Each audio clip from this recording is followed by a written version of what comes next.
नमस्कार, एनटिभी कोहलपुर समाचारमा स्वागत छ। म अन्जु चौधरी। सुरुमा प्रमुख समाचार। नेपालमा कोरोना संक्रमितको संख्या घट्दै, निको हुने दर 81%। आज थप 5,500 बढी डिस्चार्ज, 75 जनाको मृत्यु।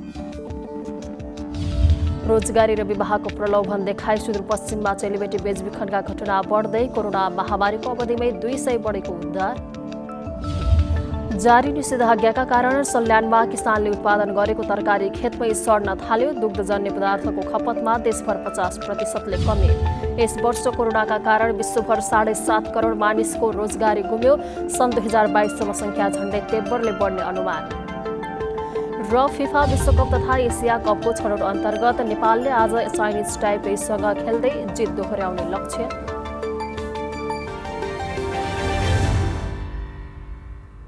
समाचार अब विस्तारमा। नेपालमा पछिल्लो समय कोरोना भाइरसको संक्रमण दरमा कमी आउन थालेको छ। पछिल्लो 24 घण्टामा 18,562 नमुनाको आरटीपीसीआर परीक्षण गरिएकोमा 5,825मा संक्रमणको पुष्टि भएको हो।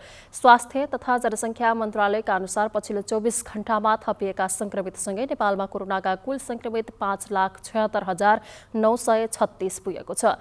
हाल 1,01,839 जनामा भाइरसको संक्रमण सक्रिय रहेको छ। आज थप 5,904 जना संक्रमित कोरोना मुक्त भएको जनाइएको छ। हालसम्म 4,67,467 जना कोरोना मुक्त भएका छन्। कोरोनाबाट निको हुने दर 81% पुगेको छ। मन्त्रालयले पछिल्लो 24 घण्टामा 75 जना संक्रमितको मृत्यु भएको जनाएको छ। हालसम्म कोरोना संक्रमणबाट नेपालमा 7,630 जनाले ज्यान गुमाएका छन्। कैलालीको सेती प्रादेशिक अस्पतालमा कालो ढुसीको संक्रमणबाट 1 जनाको मृत्यु भएको छ। मृत्यु हुनेमा कैलालीको बर्दगोरिया 6का 65 वर्षीय एक पुरुष रहेको अस्पतालले जनाएको छ। यसैबीच नेपालमा कालो ढुसी अर्थात् ब्ल्याक फंगसका हालसम्म 10 जना बिरामी भेटिएका छन्। स्वास्थ्य तथा जनसङ्ख्या मन्त्रालयका प्रवक्ता डाक्टर कृष्ण प्रसाद पौडेलले पुष्टि भएका मध्ये 8 जना मन्त्रालयको सम्पर्कमा र अन्य 2 जना सम्पर्कमा नआएको बताउनुभयो। कोरोना संक्रमण भएका बिरामीको आँखा, नाक र अनुहार बिगार्ने कालो ढुसी बिरलै देखिने, तर संक्रमण गम्भीर भए प्राणघातक हुन सक्ने उहाँले बताउनुभयो। स्वास्थ्य संस्थामा उपचार गर्न नागरिकले आनाकानी गरेपछि जाजरकोट र डोल्पाका केही स्थानीय तहले घर घरमा गएर उपचार सुरु गरेका छन्। बारेकोट गाउँपालिकाले कोरोना संक्रमित खोज्न र कोरोनाबाट बच्न सचेतना जगाउँदै स्वास्थ्यकर्मीको टोली सहित घर दैलोमा हिँडेको बताइएको छ। सबै वडाका टोलमा संक्रमित खोज्न जनप्रतिनिधि र स्वास्थ्यकर्मीको टोली परिचालन गरिएको गाउँपालिकाका अध्यक्ष महेन्द्र बहादुर शाहले जानकारी दिनुभयो। शंकास्पद बिरामीको एन्टिजन विधिबाट कोरोना परीक्षणका साथै सचेतनाको काम पनि भइरहेको छ।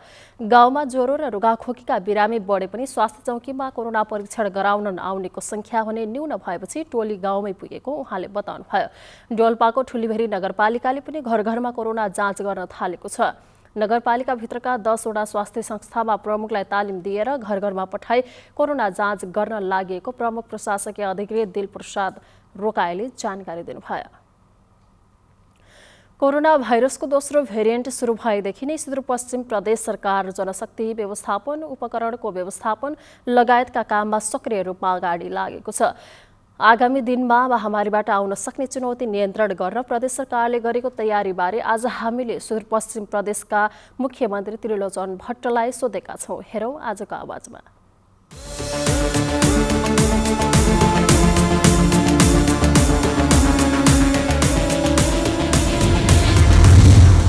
हामी निरन्तर रूपबाट यो कोभिडको लागि अथवा यसको रोकथामको लागि, यसको व्यवस्था, यसलाई उपचारको लागि काम त गरिरहेको थियो प्रदेश सरकारले। तर त्यो सँगसँगै जसरी 81 जुन बढ्यो, यसले केही लगभग 20-25 दिन 1 महिना केही अप्ठ्यारो भयो। खास गरी अक्सिजन बढिरहनु पर्ने। योभन्दा पहिले के थियो भने चाहिँ कोभिड सङ्क्रमित भए पनि अक्सिजनमै लगेर जानुपर्ने मान्छेहरूको कम चाप थियो। तर यो पालि कस्तो भयो भने यो दोस्रो लहरले 81 अक्सिजन डाउन हुने, त्यसपछि गएर अक्सिजन दिनुपर्ने र हाम्रो प्रदेशमा फेरि अक्सिजन प्लान्ट सेती र सामान्य खालको अलिकता महाकालीमा थियो। यद्यपि हामीले मङ्सिरको महिना नै सबै जिल्ला हस्पिटलहरूमा अक्सिजन प्लान्ट जोड्नुपर्छ भन्ने कुरा निर्णय पनि गरेका थियौँ। तर अझ अलिकता हाम्रो काम गर्ने ढिला भएको कारणले अलिकता हाम्रो सिस्टमले नै नेपालको कानुनी सिस्टम पनि अलि लेजी छ र काम गर्ने शैली पनि लेजी भएको कारणले त्यो समयमा हुन नसकेको कारणले केही अक्सिजनको समस्या भोग्नु पर्यो हामीले। दोस्रो लहरले अलिकता बढी समस्या जन्मायो, तर त्योबाट पनि अहिले हामीले नर्मल अवस्थामा आउने प्रक्रियामा छ र यसमा धेरै मान्छेहरूको खासरी ज्यान गुमाउनु पर्ने परिस्थिति पनि बन्यो र तर अब प्रदेश सरकारले कामै नगरेको कारणले, प्रदेश सरकारले स्वास्थ्य उपचारको कामहरू गर्न नसकेको कारणले भन्दा पनि यो दोस्रो लहर नै यति कडा र यति अप्ठ्यारो भनौँ न थियो, त्यस कारणले पनि केही समस्याहरू सिर्जना भएर अहिले पछिल्लो चरणमा नर्मल अवस्थामा आइरहेको छ। र हामीले के भनेका छौँ भने नर्मल अवस्थामा आए तापनि तर हाम्रो प्रदेश सरकारले गर्नुपर्ने पूर्ण तयारी हामी गरिरहेका छौँ र गर्छौँ र अब तीव्र गतिमा अगाडि बढ्नुपर्छ भन्ने कुराहरूमा हामी लागेका छौँ।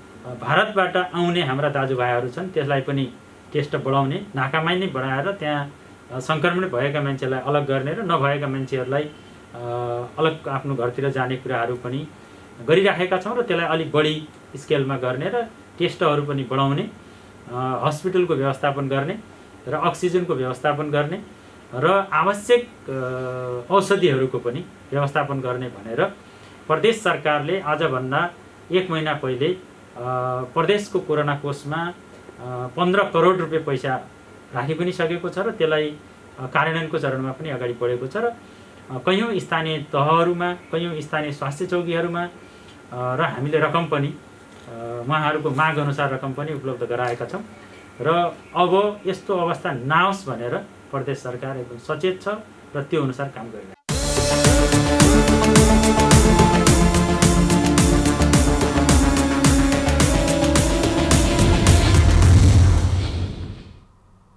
समाचारको क्रम जारी नै छ, अहिलेलाई एकैछिनको विश्राम।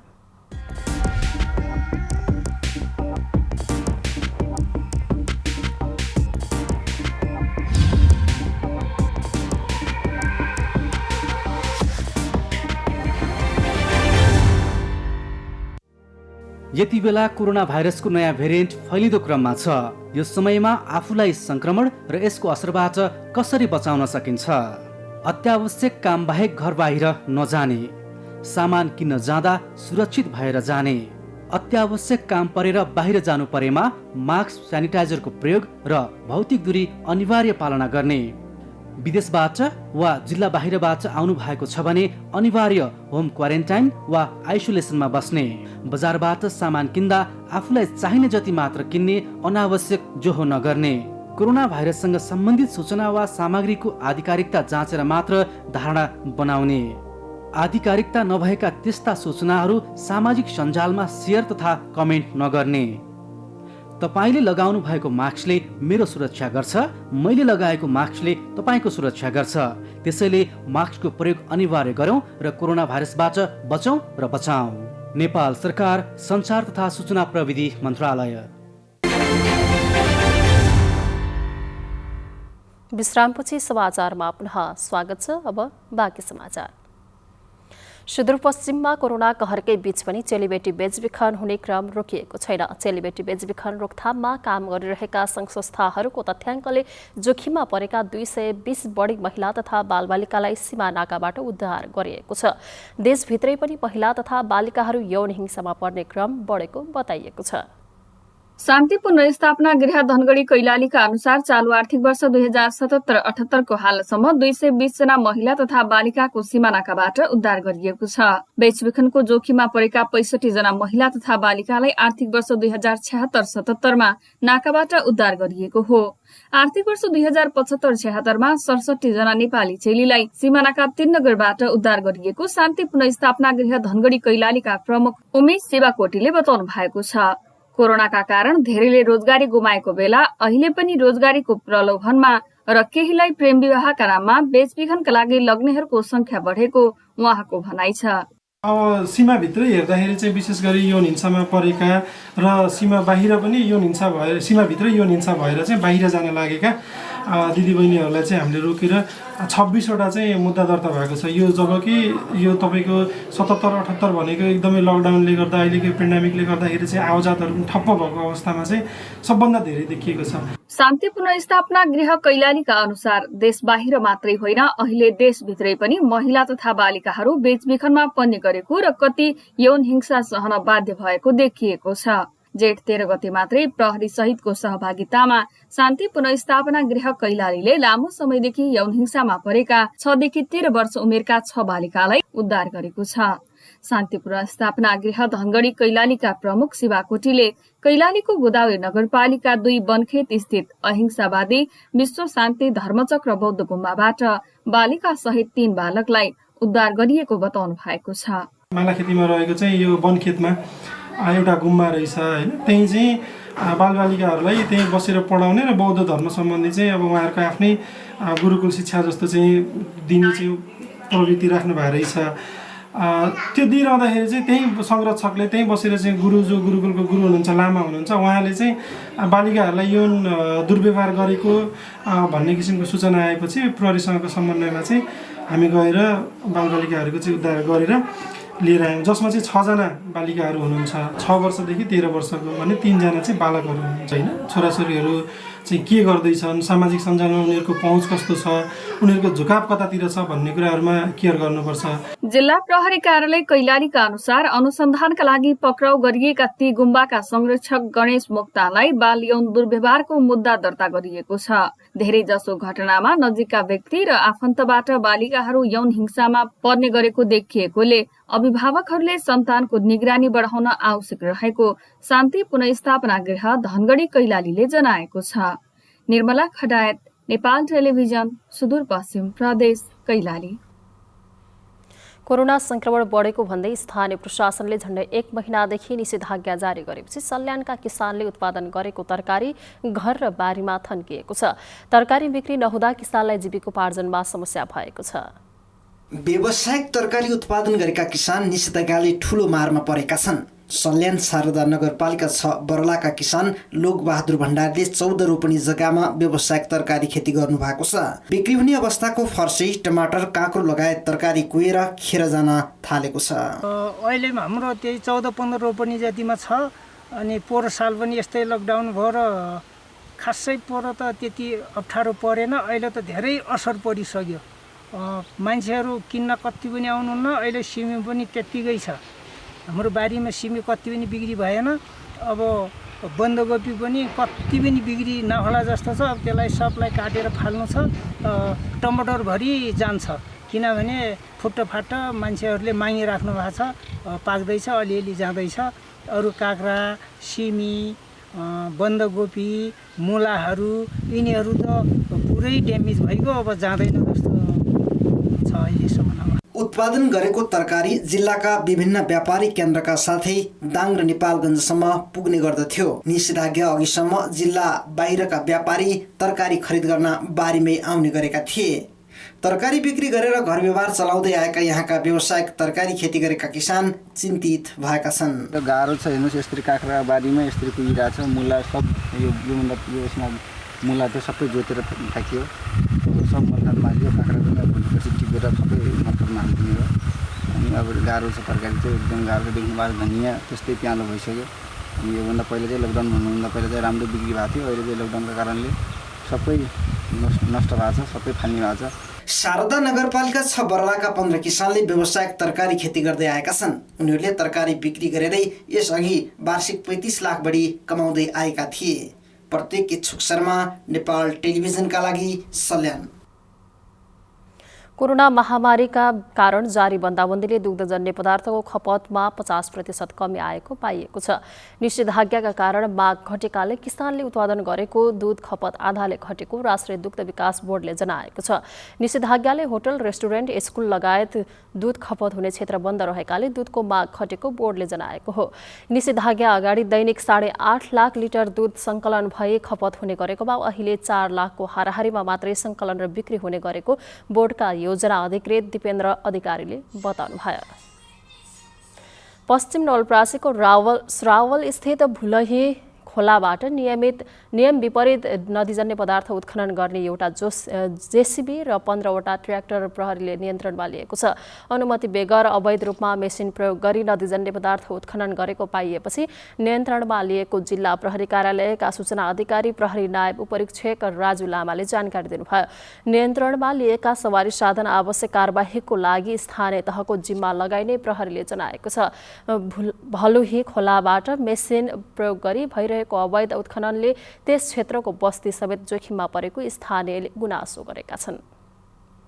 समाचारको क्रम जारी छ, एकैछिनको विश्राम।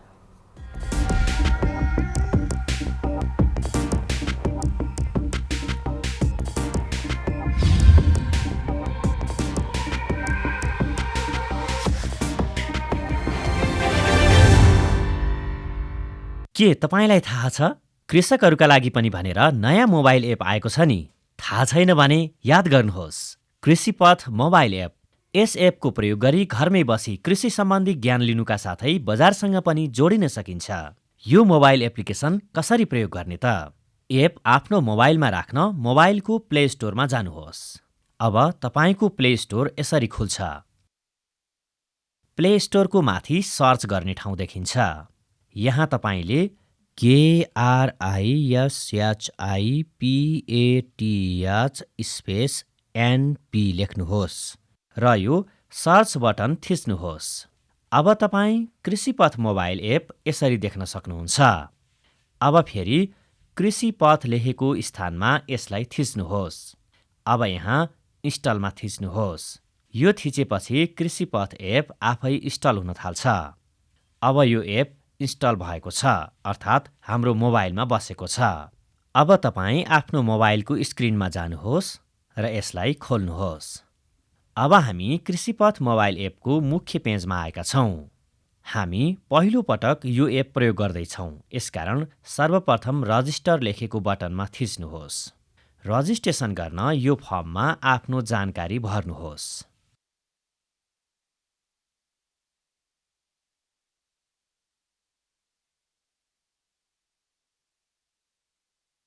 फर्ममा सबै सूचना भरेपछि यो बुझाउनुहोस् लेखेको बटनमा थिच्नुहोस्।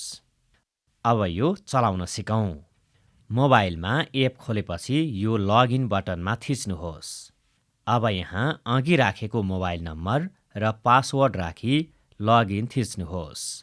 अब यो पूर्ण रूपमा खुलेको छ।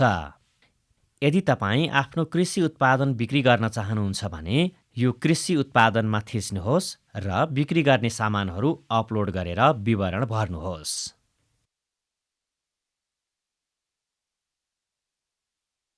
यस्तै आफूलाई चाहिने कृषि सामग्री खरिद गर्न यो कृषि उपकरणमा थिच्नुहोस्।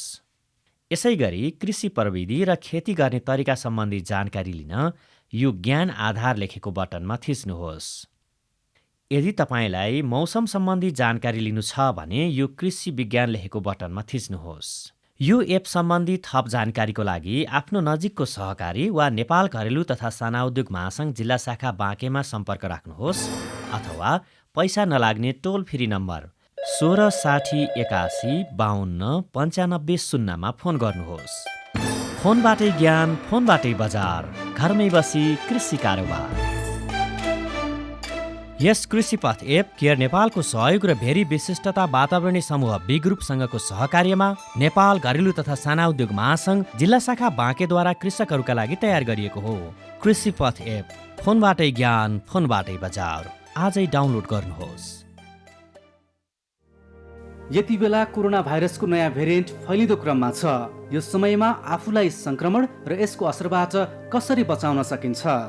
अत्यावश्यक काम बाहेक घर बाहिर नजाने, सामान किन्न जाँदा सुरक्षित भएर जाने, अत्यावश्यक काम परेर बाहिर जानु परेमा मास्क, स्यानिटाइजरको प्रयोग र भौतिक दूरी अनिवार्य पालना गर्ने, विदेशबाट वा जिल्ला बाहिरबाट आउनु भएको छ भने अनिवार्य होम क्वारेन्टाइन वा आइसोलेसनमा बस्ने, बजारबाट सामान किन्दा आफूलाई चाहिने जति मात्र किन्ने, अनावश्यक जोहो नगर्ने, कोरोना भाइरससँग सम्बन्धित सूचना वा सामग्रीको आधिकारिकता जाँचेर मात्र धारणा बनाउने, आधिकारिकता नभएका त्यस्ता सूचनाहरू सामाजिक सञ्जालमा सेयर तथा कमेन्ट नगर्ने, तपाईँले लगाउनु भएको मास्कले मेरो सुरक्षा गर्छ, मैले लगाएको मास्कले तपाईँको सुरक्षा गर्छ।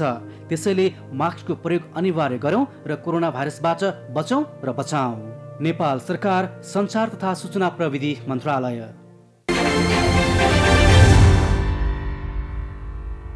तपाईँ अहिले एनटिभी कोहलपुर हेर्दै हुनुहुन्छ। अब बाँकी समाचार।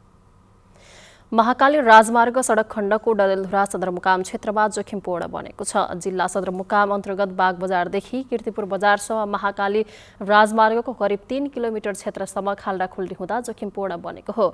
डडेलधुरा सहित बैतडी, दार्चुला र बझाङ जिल्ला जोड्ने यस राजमार्गको बीचमा ठूला खाल्डाखुल्डी हुँदा यातायात सञ्चालनका साथै पैदल यात्रीहरूलाई समेत समस्या हुने गरेको छ। सडक आफैमा साँघुरो खाल्डाखुल्डी हुँदा दुर्घटनाको जोखिम रहेको यातायात चालकहरू बताउँछन्। 2 वर्ष अघि अमरगढी नगरपालिकाले सडक क्षेत्र बढाई गरिएको कालोपत्रे भत्किँदा समेत सरकारवाला निकायले मर्मतमा चासो नदेखाएको स्थानीयको गुनासो छ। अब अन्तर्राष्ट्रिय समाचार।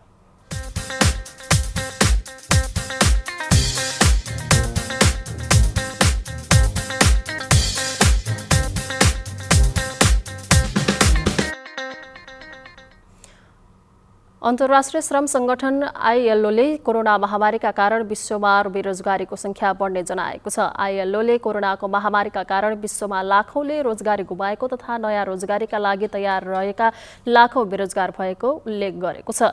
यो वर्ष कोरोनाका कारण 7 करोड 50 लाख मानिसको रोजगारी गुमेको आईएलओको तथ्याङ्कले देखाएको छ। आईएलओका निर्देशक गाय राइडले अर्को वर्ष अर्थात् सन् 2022 सम्म विश्वमा बेरोजगारीको संख्या 20 करोड 50 लाख पुग्ने अनुमान गरिएको बताउनुभयो। यसले गरिब तथा मध्यम देशमा असमानता बढाउने उहाँले बताउनु भएको छ। भारतमा पछिल्लो 24 घण्टामा कोभिड-19बाट थप 1,34,000 संक्रमित भएका छन्। सो सहित भारतमा हालसम्म 2 करोड 84 लाख 41,000 व्यक्ति संक्रमित भएका छन्। केन्द्रीय स्वास्थ्य तथा परिवार कल्याण मन्त्रालयका अनुसार संक्रमित मध्ये थप 2,887 व्यक्तिको मृत्यु भएको छ। यो सहित भारतमा हालसम्म कोभिड-19 को संक्रमणबाट मृत्यु हुनेको संख्या 3,37,989 पुगेको छ। पछिल्लो 24 घण्टामा 2,11,479 व्यक्ति संक्रमण मुक्त भएका छन्। निको हुने दर 92.79% रहेको भारतीय स्वास्थ्य अनुसन्धान परिषदले जनाएको छ। अब आर्थिक समाचार।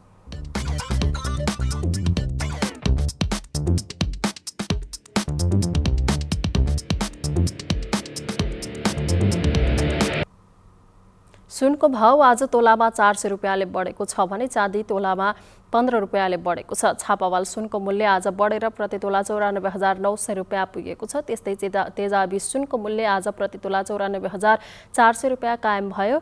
नेपाल सुनचाँदी व्यवसाय महासङ्घका अनुसार चाँदीको मूल्य आज प्रति तोला 1,375 रुपियाँ तोकिएको छ। कोरोना महामारीपछि भएको निषेधाज्ञाका कारण सुनको भाव तोकिए पनि कारोबार भने प्राय ठप्प रहेको महासङ्घले जनाएको छ। अब खेलकुद समाचार।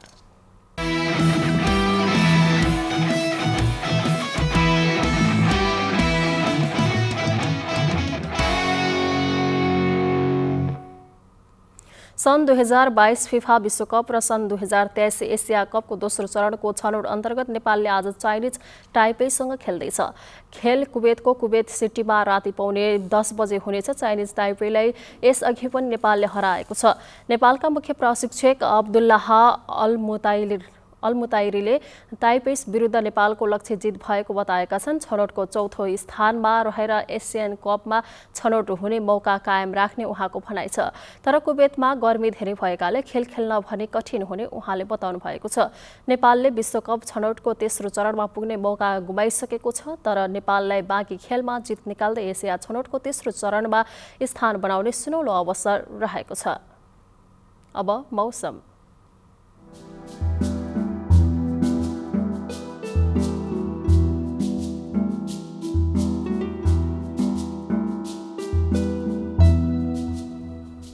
आज लुम्बिनी प्रदेशका थोरै भूभागका साथै देशका पहाडी भूभागमा आंशिक बदली रहे बाँकी भूभागमा सामान्यतया सफा रह्यो।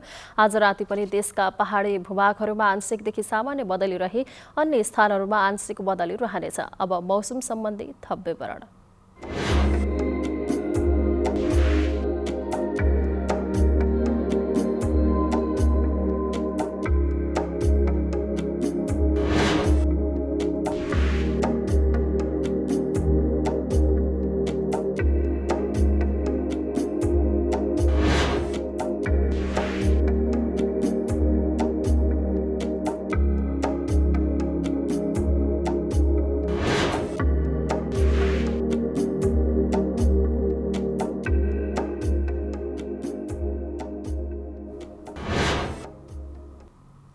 समाचारको अन्त्यमा प्रमुख समाचार पुनः एकपटक।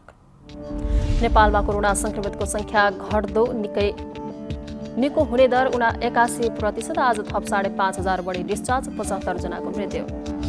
रोजगारी र विवाहको प्रलोभन देखाई सुदूरपश्चिममा चेलीबेटी बेचबिखनका घटना बढ्दै, कोरोना महामारीको अवधिमै 200 बढीको उद्धार। जारी निषेधाज्ञाका कारण सल्यानमा किसानले उत्पादन गरेको तरकारी खेतमै सड्न थाल्यो। दुग्धजन्य पदार्थको खपतमा देशभर 50%ले कमी। यस वर्ष कोरोनाका कारण विश्वभर 7.5 करोड मानिसको रोजगारी गुम्यो। सन् 2022सम्म संख्या झण्डै 53ले बढ्ने अनुमान। र फिफा विश्वकप तथा एसिया कपको छनौट अन्तर्गत नेपालले आज चाइनिज टाइपेईसँग खेल्दै जित दोहोर्याउने लक्ष्य।